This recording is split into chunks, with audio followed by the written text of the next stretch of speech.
Welcome to the channel. Today's episode we have a Porsche GT3 in the shop, so stay tuned.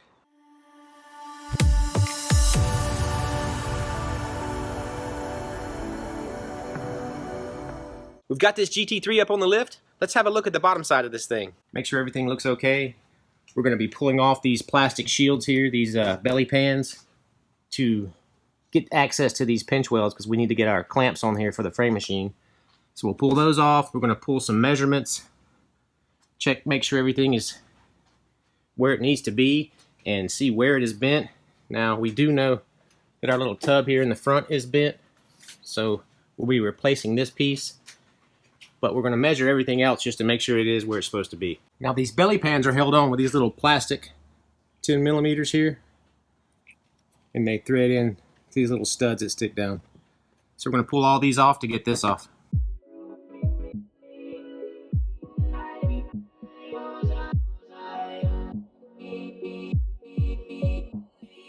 Now when you get to this rear belly pan, it's being held on with these little T25, these Torx. So you take those out, and then you're able to get this rear belly pan off.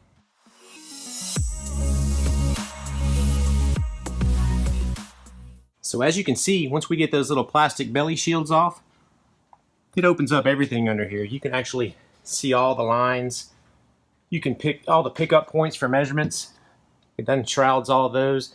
It also uncovers the pinch weld, so I can put clamps on it on the frame machine. So everything looks pretty good under here. We're going to go ahead and take some measurements, and then we're going to be ready to put up on the frame machine.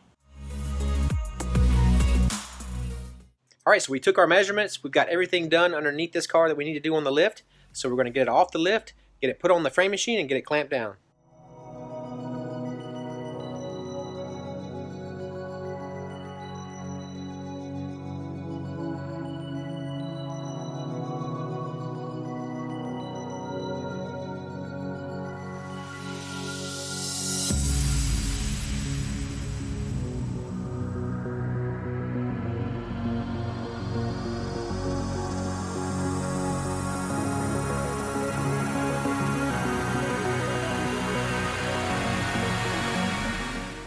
Whew, got that thing up on the rack.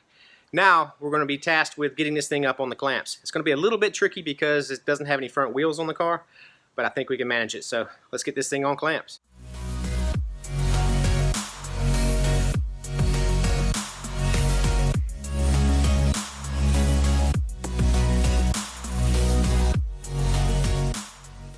We've got this GT3 up on the frame machine and it's clamped down.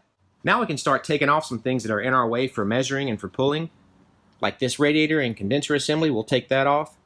We'll take this little shield off. We might even pull this reinforcement off. I don't know, we might leave that on there. But we're mainly taking all this stuff off so we can get our measurements up and down. We'll be able to see if these frame rails are up or down based off of where it sits on the frame machine. And we're going to be replacing this little tub here. So all of this stuff's in the way for cutting that off and putting the new piece on. So let's start taking this thing apart. Looks like we got a bolt down here. We got a bolt right there. We got a couple of nuts in here. We got to unplug these harnesses. There's a few lines we need to disconnect, like this AC line right here. When you're taking apart the AC system on a vehicle, it's a pressurized system, and it's pressurized with refrigerant, and in this case it's R134. Now you're not supposed to crack that line open and just bleed that stuff into the atmosphere. That's a big no-no. They make a machine that actually pumps out the refrigerant and stores it and saves it so you can reuse it. Now in this case, this system's already been pumped out because the race team's already taken off the other condenser. So this is an open system, so all we have to do is take this line loose.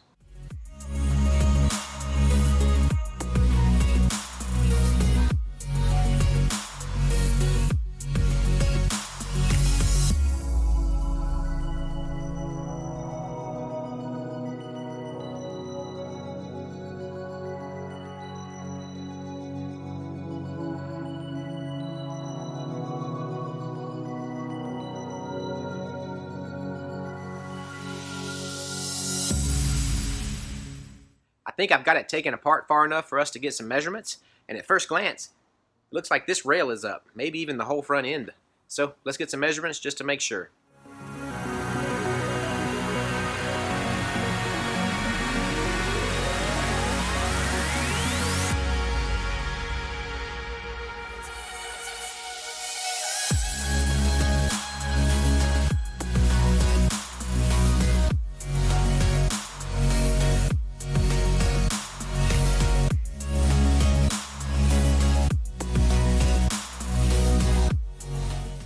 Alright, so we've got this thing pulled within a 1/16 of an inch. We started out needing 3/4 of an inch roughly, and now we only need a 1/16 of an inch to be perfect. So getting that last 1/16 of an inch is pretty tough because we're having to put a lot of pressure on it. And the way this stuff works when you're pulling on something, let's just say this is the point that you need to be at, and this is your frame rail, and it's high. You have to pull it further than the point you need to be because it's springy, right? So when you're pulling, your pressure, and you pull it to when it gets to about this point, and you relieve the pressure, it should come back to the right spot. So you can pull too far and it spring back and still be too low at that point. So we don't want to do that. We're really close to being where we need to be. We're going to try a trick that we've done in the past that's worked really well for us. We've got pressure on this frame rail now. You can see we've got about 3/4 of an inch lower than where we need to be. And we're going to let it sit overnight. We're going to let the metal kind of gel, let everything relax. We'll come back in the morning, hit the button one more time, put a little bit more pressure on it, and release the pressure, and we should be exactly where we need to be. So, we'll see you guys in the morning. Cross your fingers.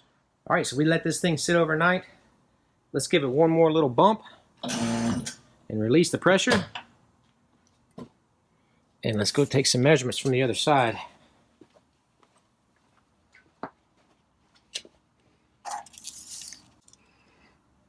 So this is the other side.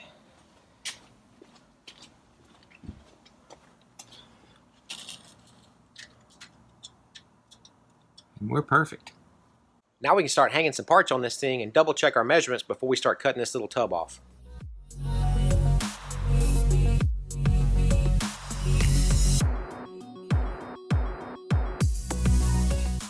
These are the new OEM parts we have for this GT3. We've got a new fender there. We've got a cross member. We got some miscellaneous brackets.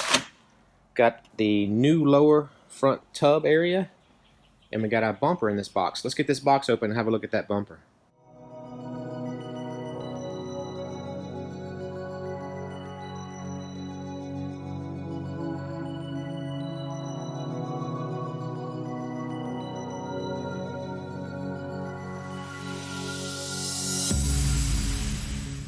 Alright, so the bumper looks like it's in pretty good shape, so now we can start hanging some of these parts on the car.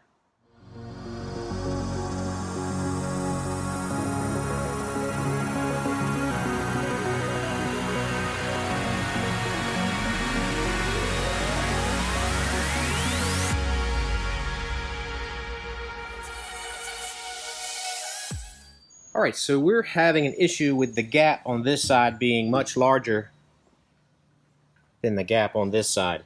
And we loosened the hinges and slid everything over, and it appears that the hinges are bent. You can see how it's bent in there a little bit. We're going to go ahead and buy 2 new hinges for this thing and eliminate any doubt whether the hinges are bent or the car is bent.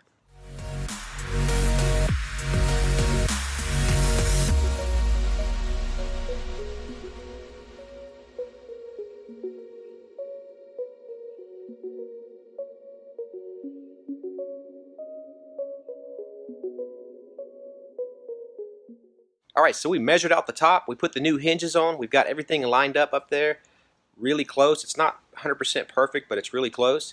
So we're going to move to the bottom and remeasure the bottom and then bolt on this new cradle and just make sure that everything's good down here, and then we'll start just moving back and forth, trying to get everything lined out perfectly.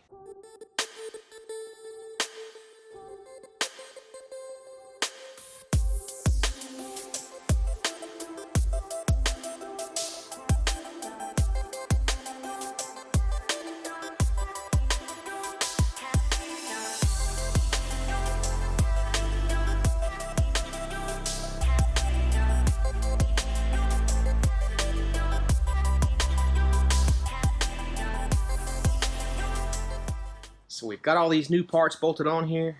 All the gaps look perfect. All the measurements are perfect. So what we need to do now is drill off this lower tub here so we can put the new lower tub on.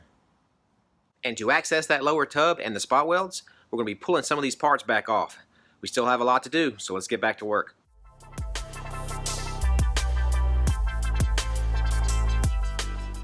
So we're going to have to pull this wiring harness loose. We don't have to take it totally out of the car, But I've got to get it away from anywhere we're going to be welding or cutting, just so we don't take a chance on damaging that harness.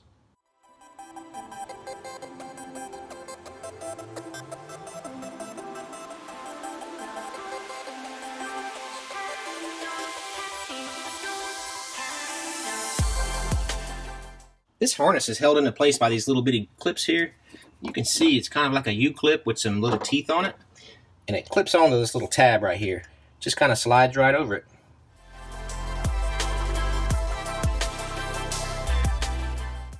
Alright, so I think I've got pretty good access to these spot welds, but I've got another trick up my sleeve just to give me a little bit more access.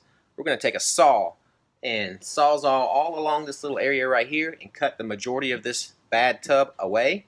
And that way, all that'll be left is just basically a little strip around that we have to cut those welds.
Alright, so we've got this tub cut off of this car. I want to show you guys something that I think is actually really cool. So we have a cross section of the inner structures of this tub, and you can see here there's 3 different layers of metal and at all different thicknesses. Like, this is heavier metal than this outer skin here. So basically all these pieces are just pinch welded together and they create structure. So I don't know, maybe I'm just a car geek, but I think that's really cool. Now we need to clean up the surfaces in preparation for the new tub. Now we're going to be using wire wheels to clean off any excess seam sealer. And this is the big boy here. This thing's a hoss. This will get away from you. You got to be careful using this one. And then I have this wire wheel, who's just basically a little handheld electric drill. It's easier to get into tight spots with this, and it's a lot easier to handle. And we're going to be making the metal smooth with this little angle grinder.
Woo! Did you see this thing get away from me and get into my shirt? Look at this. I am lucky that it did not get my belly, but it got my shirt really good. But this thing is a beast. You better hang on to it tight. It caught an edge and just jerked it right out of my hands. And I think I got it on camera, so I'll get some footage of that for you guys. I think I'm going to switch over to the little wire wheel, because this one's a little bit easier to handle. So I'm going to get back to getting this seam sealer off this thing.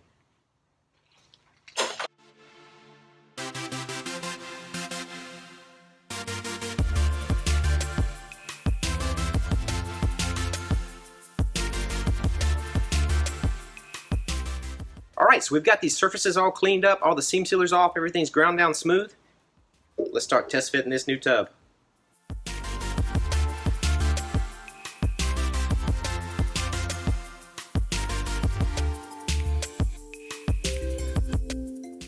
Alright, so we've got it sitting up there. I'm pretty pleased with the way it looks. It's sitting in there very nice for the first initial test fit. So I've got it sitting up there with just some blocks of wood now. We're going to be taking it back out to clean up all the edges on the new panel, just in preparation for welding. So just kind of doing the initial test fit, and looks really good. Knowledge is knowing a tomato is a fruit, but wisdom is knowing not to put it in a fruit salad. That's true. Alright, so that's going to be about it for this video. I hope we can finish up that GT3 in the next episode, because I've already lost 2 pieces of clothing in this process so far. I've lost a t-shirt and a pair of underwear, because I might have went code brown when that thing slipped off and hit my t-shirt. Anyway, I hope you enjoyed this video, and if you did, click on the like button. And if you're new to the channel and this is the first time you're ever seeing me, consider subscribing and clicking on the bell icon. That way you won't miss any future content. And we've got some pretty good content coming up in the future, so you definitely might want to click on that bell. And as always, thanks for watching, and we'll see you guys on the next one. See ya! Oh yeah, if you have any thoughts or questions, leave it in the comment section down below.